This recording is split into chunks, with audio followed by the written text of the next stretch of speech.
your marketing strategy includes, different social campaigns and showcasing people and the culture within your organization. So like, talk to me more about, how do these campaigns resonate with your audience? What do some of those campaigns look like practically? Do you have a calendar or just kind of fill in the gaps for me on that side of things? Yeah. So as we've grown our team, we're getting a little more mature in our strategy, content wise. For the first while, it was sort of like almost just flying by the seat of our pants. Like, hey, this is good news. This is cool. We should share about this. And, it worked for a while, but then it's like, all right, now let's get a little more organized and intentional about how we're going to approach this. And so, yeah, we've got content calendar. We have a couple different industry areas that we're focusing on. We're about to kick off a series about our service department and repairing robots. So we've got those things going on, interviews, videos, and just creating different content strategies around that, as well as creating thought leadership and informative content around different industries that we work in. So just to support growing our presence. So yeah, we're pretty busy with that, as well as trade show season is the eggs hatching right now. So we're getting ready to automate soon and making our plan for IMTS. And so, nice. We stay kind of busy around that. So there's obviously content campaigns around shows as well. Sure. And does that typically for your content calendar, as you're looking at, some of your top shows, are you kind of slotting stuff in? Is it kind of organic that works maybe outside of the specific trade show like Automate or IMTS, or how does that typically work? We've only done a few. So I guess I'm only speaking from experience from a few different shows, but we'll start about 2 months out pushing content around, and just depending on what we have going on or what we want to share, we'll determine whether or not we also run ad campaigns. So with local like trade publications, as well as of course we'll do Google ads and things like that, but LinkedIn, Facebook, Instagram, just different type of sponsored content depending on what our goal around the show is. If it's recruiting, of course, you're going to put more into meeting those team members where you're at. So if you've got a goal for, marketing for recruiting, maybe you spend more on Facebook or Instagram, right?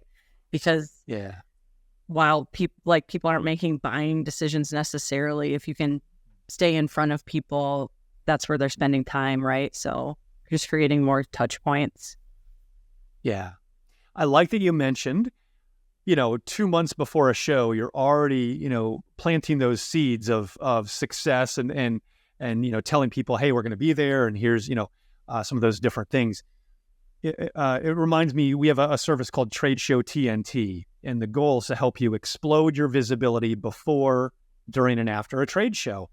And I find that a lot of companies, thankfully you guys don't do this, but a lot of companies kind of go to a trade show and they think that's the only event, right? That there's no pre-marketing. Yeah. And so that's invaluable, to say the least, is to let people know you're there, to talk about it, to highlight what you're doing.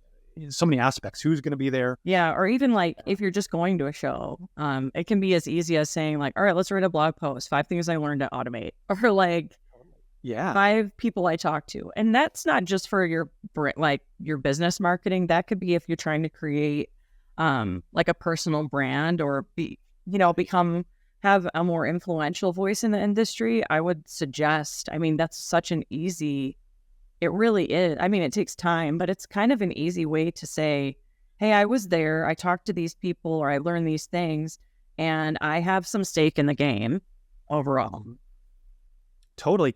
Well, and we'll get into thought leadership in a minute here, but that's a way to showcase your expertise as a thought leader, right? Is to have something to say and say it, whether it's video or article or blog, whatever.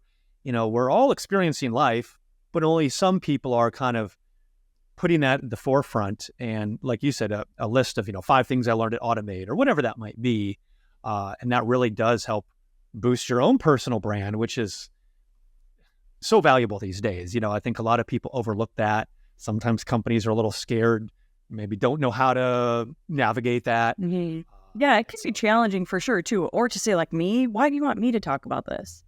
Like, what do I have to say? And then if you really like have a conversation with people, it's like somebody else is saying the same thing you have to say, Right.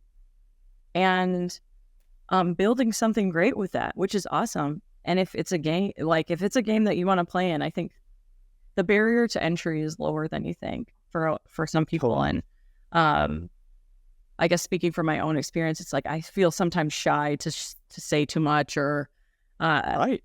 also there's a time commitment required, you know, so that can feel like a lot for people. But even if it's just starting small, having conversations with people, just kind of getting out of your own way, I think it's not only valuable for yourself, but also your company. And there's a lot, I think we're going to see it continue to grow, this personal brand building within companies. Yeah. Because if somebody recognizes you from your LinkedIn presence, or because, you know, you have conversations on videos or podcasts with people, that it would not make sense to me as a marketing leader to not have our team be doing that. It helps create the conversation around your brand and build more trust, I think, with your team. And whether or not it ends up being work on your floor or a new team member on your team, I don't think you can. I don't see where there would be any harm in doing that, as long as you're not, you know, doing with your competitor or something. Right.